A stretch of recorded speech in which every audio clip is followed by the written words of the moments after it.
한반도를 둘러싸고 시시각각 변화하는 국제 정세. 날로 증가하는 국제사회의 불확실성. 4차 산업혁명 기술에 따른 전장 환경의 변화와 인구 감소로 인한 병역 자원의 급감. 국민의 생명과 안전을 위협하는 사이버 위협, 테러, 재해 재난, 감염병 등 초국가적 비군사적 안보 위협까지. 격변하는 안보 환경 속 우리가 반드시 갖춰야 하는 것. 확고한 군사 대비 태세의 유지다.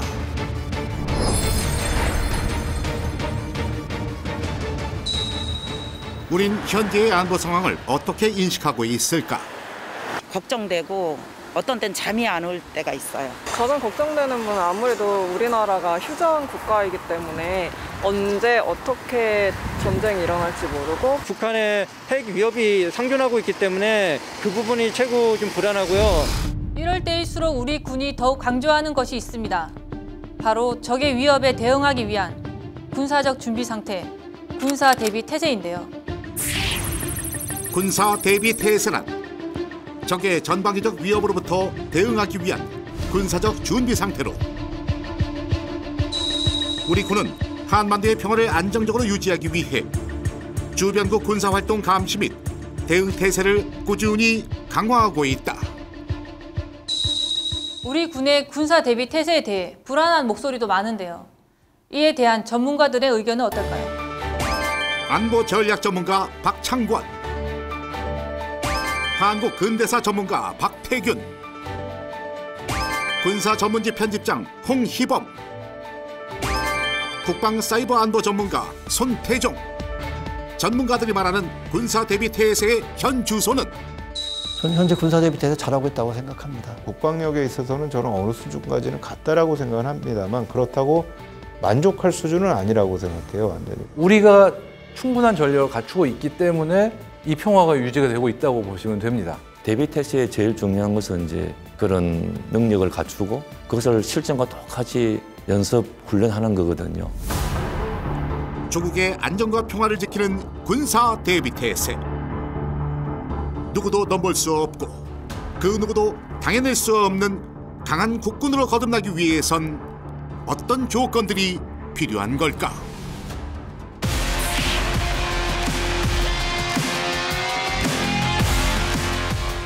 제일 중요한 거는 전쟁을 억제하는 능력이거든요. 전쟁을 억제하고 평화를 유지하기 위해서 1차적으로 제일 중요한 건 사실은 방위력입니다. 그러니까 안보 전략 목표를 달성하기 위한 그런 것을 힘으로 뒷받침하는 데 군사력이 하드파워적인 그런 중요한 수단입니다. 언제라도 도발할 수 있는 적의 위협에서 각 군은 국민의 안전을 지키기 위해 실전 같은 훈련을 실시 중이다. 먼저 육군은 기동화력 대응 훈련 및 야간 전투 기술을 숙달하고 전투 지휘 능력을 끌어올리는 마일즈 훈련, 대공실사격 훈련 등 비상 상황에 대비한 훈련을 철저하게 하고 있다. 또한 북한의 상황별 도발 단계에 맞는 대응책을 마련하고 훈련 체계를 세분화시켜 보다 강력한 전투 태세를 갖추고 있다. 우리는 백마고지 전사 이후로 현재 육군 유일의 강한 접촉 부대로서 막중한 임무를 수행하고 있습니다. 앞으로도 지금 당장 적과 싸워도 반드시 승리하는 백마 부대로서 최선을 다하겠습니다. 해군도 우리 국민의 안전한 해상 활동을 위해서 경계 작전 및 방어 작전을 실시하고 있다. 3, 2, 1, 파이어! 여기에 더욱 강력한 해군력을 갖추기 위해 해군과 해경의 공조 체계를 기반으로 한 해강한 경계 작전을 수행하는 등 체계적인 훈련을 실시하고 있다.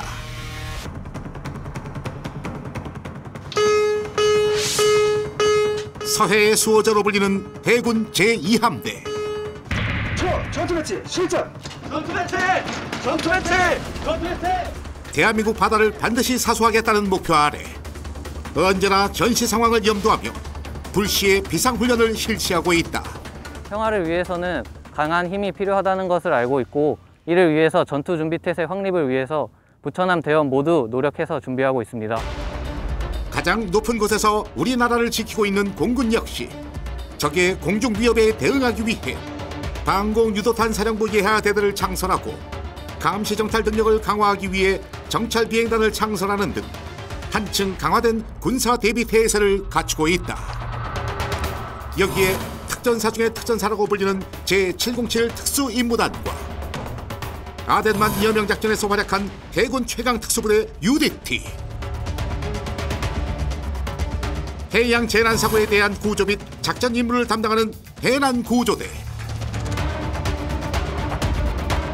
공군의 자랑인 특수부대 CCT, 그리고 해병대의 특수수색대까지 뛰어난 기동력과 전술 능력을 갖춘 우리 국군의 전투력은 오늘날 빈틈없는 군사 대비 태세를 유지하는 데 큰 힘이 되고 있다. 이처럼 우리 군은 코로나19 상황에도 확고한 군사 대비 태세를 유지하기 위해 고강도 방역 대책을 준수하면서 각종 훈련과 교육을 시행하고 있다. 전투력 수준 유지를 위해 개인 전투기술과 사격, 주요 장비 운용, 제대별 필수 야외 전술 훈련 등을 지속 실시했다. 연합훈련 역시 공격, 방어 등 소부대 연합작전 수행 능력을 향상시킬 수 있도록 훈련 규모와 방법을 조정, 가능한 범위 내에서 최대한 시행했다. 앞으로 우리 군은 철저한 방역 대책을 강구한 상태에서 필수 훈련들을 지속적으로 실시해 나갈 것이다. 대한민국의 평화! 든든한 안보 위해서 이뤄집니다! 이뤄집니다!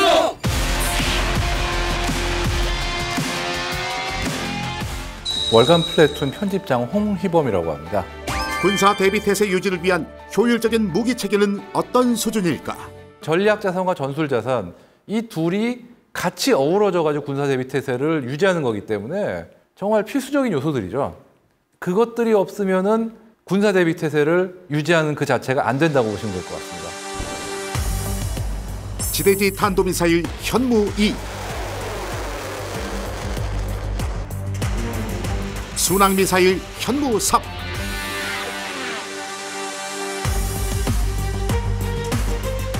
그리고 현무 시리즈의 결정체 현무-4까지 우리 군의 탄도미사일 체계는 눈부시게 발전 중이다.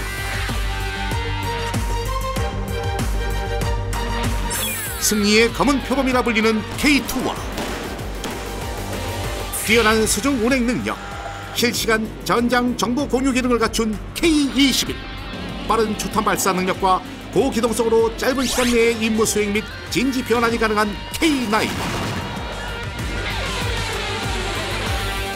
여기에 인공지능 기반의 미래형 지상 전투체계인 아미타이거 4.0까지 확고한 군사 대비 태세를 위한 효율적인 무기체계 확보를 위해 노력하고 있다. 아무리 평화로운 시대라도 군사 대비 태세, 쉽게 해서 군사력이 뒷받침이 안 되면은 그 평화 유지가 안 됩니다.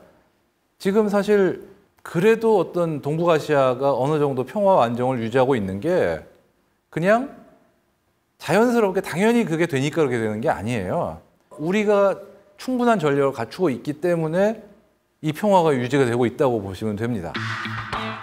우리의 기술로 건조한 중형급 잠수함 도산 안창호함과 2021년부터는 함재기를 탑재한 3만톤급 경항공모함 건조 사업도 시작될 예정으로 우리의 해군력이 한층 더 강해질 전망이다.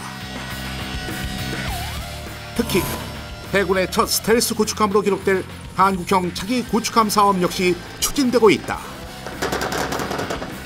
KDDX 사업은 이지스함과는 또 별도로 이루어지는 어떤 한국형 구축함 확보 사업인데요. 한국형 이지스함이라고 불러도 좋을 정도로 어떤 전투 체계가 현대화되고 특히나 국산화됩니다. 레이더라든가 전투정보 체계 같은 핵심 시스템들이 다 국산으로 탑재가 될 예정이라 전투력 면에서 굉장히 강력해질 것으로 기대되고 있습니다. 공군 역시 정 레이더망에 탐지되지 않는 스텔스 전투기인 F-35A를 비롯 2021년 공개 예정인 한국형 전투기 KF-X의 사업 추진까지 앞으로도 대한민국 영공을 지키는 방패로서 제 몫을 다할 것이다.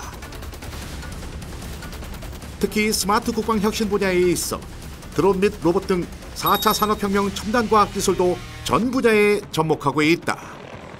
모든 거에 패러다임이 바뀌고 있는 상황이에요, 지금. 쉽게 해서 지금 뭐 드론이라는 게 옛날에는 있으면 좋은 거 정도 생각했는데 이제 없으면 안 되는 게 들어가고 있거든요, 이제. 우리가 뭐 네트워크라든가 이런 걸 안 해놓고 있으면은 그렇게 돼 있는 적과 싸울 때 우리는 속수무책으로 당할 수밖에 없고요. 한마디로 살아남기 위해서는 어쩔 수 없이 해야 되는 어떤 그런 과정이기 때문에 하고 있다라고 보시면 될 것 같습니다. 2021년 더욱 굳건한 군사 대비 태세를 위한 방위력 개선비는 전년 대비 1.9% 증가한 약 17조 원으로 편성. 우리 군의 주도적 대응 능력은 더욱 확대될 전망이다. 전체 국민 총생산의 국방비가 차지하는 비중이 여전히 3%가 안 되는데도 그 금액까지 이제 육박했다는 거는 그만큼 우리의 이제 경제 규모가 많이 발전했기 때문에 그런 거고요. 이제 그 정도로 이제 금액이 커졌으니까 그 금액을 더 효율적으로 이용해서 앞으로 보다 더 첨단이고 어떤 선진적인 어떤 방위 전력을 구축하는 데 이바지했으면 좋겠습니다.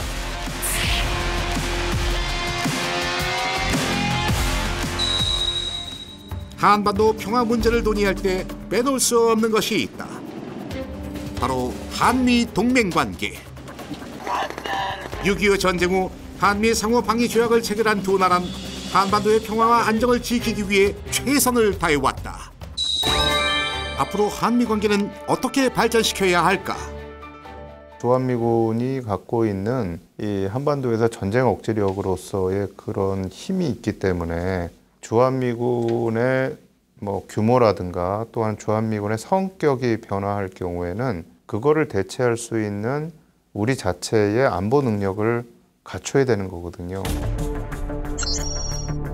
70년 가까이 대한민국의 역사와 함께하며 변화와 성장을 거듭한 한미동맹. 주한미군의 감축, 사회주의의 몰락과 외교 변화, 북핵 위기 등 양국은 자유민주주의와 시장경제라는 공동의 가치를 바탕으로 국가 안보 및 정치, 경제, 외교, 문화 등 전 분야에 걸쳐 협력하는 전략 동맹관계로 발전해왔다. 주한미군의 성격이 이 신속기동군으로 전환이 됩니다. 그래서 한반도에 있는 미군이 한반도 외의 지역에서도 작전을 수행할 수 있게 되면서 우리 자체 군대의 자체 방위력을 강화하는 부분들이 아주 중요하게 강조되는 하나의 변곡점이었다고 할 수가 있죠. 2020년 10월 제52차 한미안보협의회의에서 한미 동맹의 굳건함을 재확인했고 상호 호혜적이고 미래지향적인 위대한 동맹으로 발전시키기로 했다.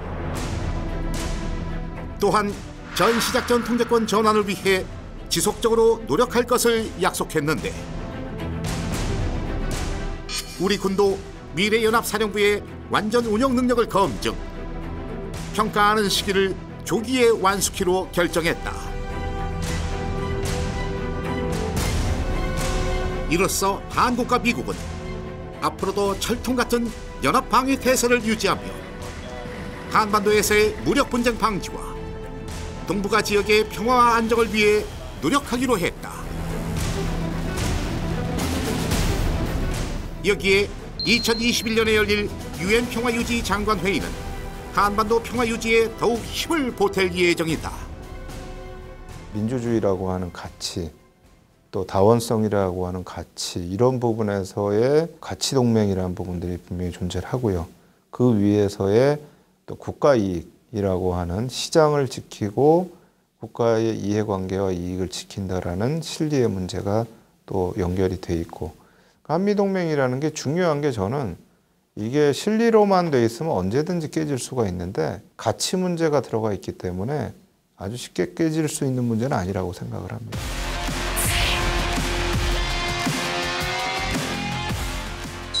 (2020년) 우리나라의 국방비는 사상 처음으로 50조 원을 돌파했다. 이는 세계 9위 수준으로 든든한 국방비 조성은 강한 군대를 만드는 주요 성장 동력이다. 전 국방전문연구위원 박창건입니다. 국방 예산 편성은 앞으로 어떻게 진행돼야 할까? 국방 예산의 경우는 이제 국력을 반영하니까 사실 국방 예산 통상 GDP에 우리 국가 경제 GDP의 통상 10% 내외를 가져가고 있습니다. 그렇기 때문에 우리가 이제 국가 경제력이 증가하면은 우리 국방 예산도 증가하는 것이고 이와 같은 부분에서 이제 우리가 기술력, 경제력을 같이 합쳐갖고 우리 이제 군사력을 만들어 나가는 것이죠. 2021년 국방 예산안의 주요 내용을 살펴보면 핵 대량 살상 무기의 위협으로부터 대응할 수 있는 전력을 확보하기 위해 예산을 확대 편성했으며 국산 전투기 사업, 차세대 잠수함 개발 등 주요 전력의 국산화를 실현하기 위해 연구 개발비를 늘렸다. 또한 장병들이 최상의 역량을 발휘할 수 있도록 봉급을 인상하고 급식비 및 예비군 동원 훈련 보상비도 예년에 비해 인상시켰다. 이는 더욱 든든한 안보 환경을 조성하겠다는 우리 군의 의지로 볼 수 있는데 실제로 2020년에는 국방비 50조 원 중 약 3분의 1을 방위력 개선비에 과감히 편성, 자주국방 실현에 한 발 더 나아갔다. 우리 군은 국방 중기 계획에 따라 오는 2025년까지 약 300조 7천억 원을 편성해 안정적으로 국방 예산을 확보해 나갈 예정이다. 탄탄한 국방 예산은 격변하는 안보 상황에 능동적이고 효과적으로 대처할 수 있게 하고 미래 국방 건설에 든든한 기틀을 마련하는 초석이 된다. 우리가 얼마만한 국방 예산을 투입해서 어떠한 군사력을 건설하느냐에 대한 문제는 위협과 우리 안보 위협과 도전이 무엇이냐, 이것을 기반으로 해서 이런 위협과 도전에 대해서 우리가 적절하게 확실하게 우리 억제라든지 방위력을 구축할 수 있고, 우리 예산이 뒷받침된다면 이제 해외 도입도 있긴 하지만 많은 부분들은 우리 방산 기술을 확보해 갖고 우리가 독자적으로도 개발하고 또 필요한 부분 또 해외에서 도입하는 그런 정책들을 추진하는 것이 필요합니다.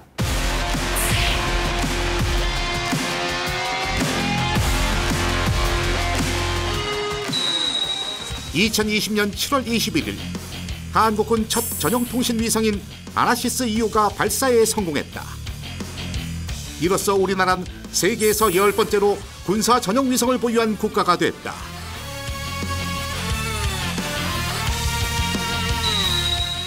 이젠 한반도 전 지역에 안정적인 통신 지원이 상시로 가능해져 우리 군은 더욱 강력한 안보와 국방력을 갖게 된 것이다. 한국국방연구원 국방전문연구위원 손태종입니다. 미래 전장에선 어떤 군사들이 태세를 갖춰야 할까? 영토, 영해, 영공, 또 우주, 그다음에 사이버를 제5 전장 영역, 또 5공간으로 얘기를 하는데요. 단순한 해킹을 넘어 국가의 주요 기능까지 마비시키는 사이버 테러는 정부화 시대의 새로운 국가 안보 위험 요소로 떠오르고 있다. 이에 국군은 사이버 작전 사령부를 구성해 운영하고 있으며 정예화군 목표를 달성하기 위해 첨단 과학 기술인 AR, VR을 활용,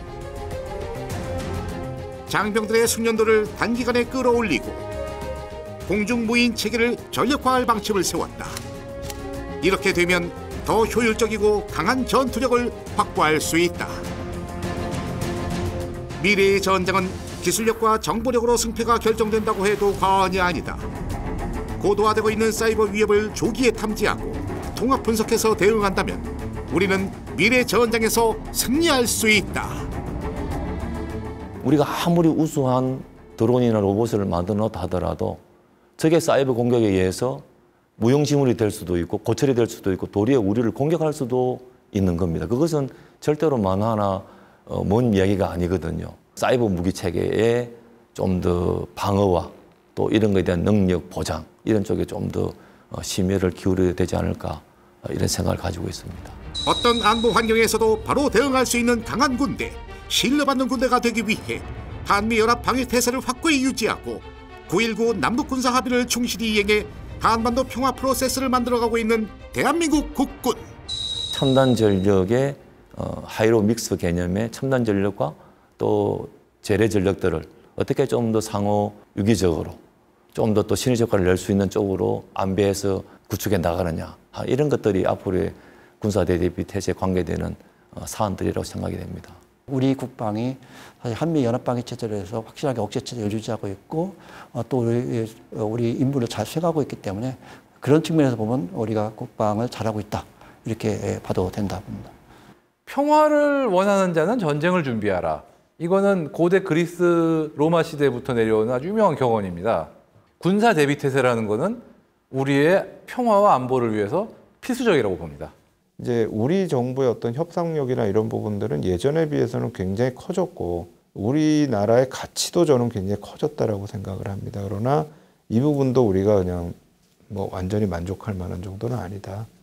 완성될 수는 없는 부분들이기 때문에 끊임없이 준비해 나가야 될 부분이라고 생각합니다. 군사적 안보 위협뿐 아니라 코로나19라는 비전통적 위협까지 더해져 그 어느 때보다 우리 군의 역할과 활동이 중요하게 부각된 2020년. 2021년에도 전방위 안보 위협에 대비한 튼튼한 국방태세를 확립한 가운데 강한 안보, 자랑스러운 군, 함께하는 국방을 적극 구현해 나가며 국민의 생명과 안전을 든든하게 지킬 것이다.